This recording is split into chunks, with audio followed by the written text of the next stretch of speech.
માગી લે, અરે માં તું મળી પછી મારે શું જોઈએ?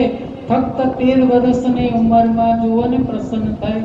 આપણે 70, 75 જવા માટે તૈયારી કરવાની થઈ, ત્યાં સુધી સપનામાં પણ ના આવે. રમતા રમતા ખબર પડી જુવાની ચાલી ગઈ, હાથમાં લાકડી આવી ગઈ. રમતા રમતા ત્યાં સુધી એમ કે હજુ વાર છે, વાર છે, વાર છે. કોને ખબર છે કેટલી વાર છે? અહીંયાથી ઘેર ગયા પછી કાલે સવારે ઉઠીએ છે કે નહીં એ પણ માને ખબર છે, આપણને નથી. તો શા માટે રાહ જોવી? વલ્લભે કહ્યું કે મારે આનંદ હું એકલો કરીને શું કરું માં? આખા જગતને આનંદ થાય એવું આ લખી લે. આનંદ નો ગરબો કેવી રીતે લખું માં? ભણવા મૂક્યો, ભણ્યો નહીં, તોફાન જ કર્યું. બસ આપણે જીવનમાં એ જ કર્યું છે.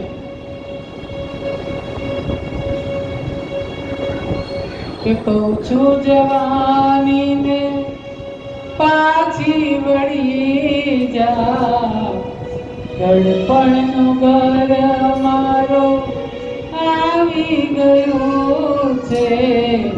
આ મનને ન ગમતું, તનને ન ગમતું, ગળપણનું ઘર મારું આવી ગયું.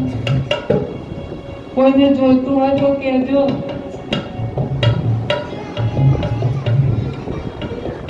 અમે લેતા તો નથી, આપીએ જ છે જે જોઈએ. બધા પહેલા સમજવા દે, કોઈને મફત નહીં જોઈતું. ગળપણ જોઈએ તો માગી લેજો. ગળપણ કોઈને ગમતું નથી, પણ આવવાનું આવવાનું ને આવવાનું. અને જે આવવાનું છે એને અપનાવી લેવાનું. 60 વર્ષની 70 વર્ષની ઉંમર થાય ત્યાં સુધી નહીં કહેવાનું કે મારી ઉંમર થઈ ગઈ.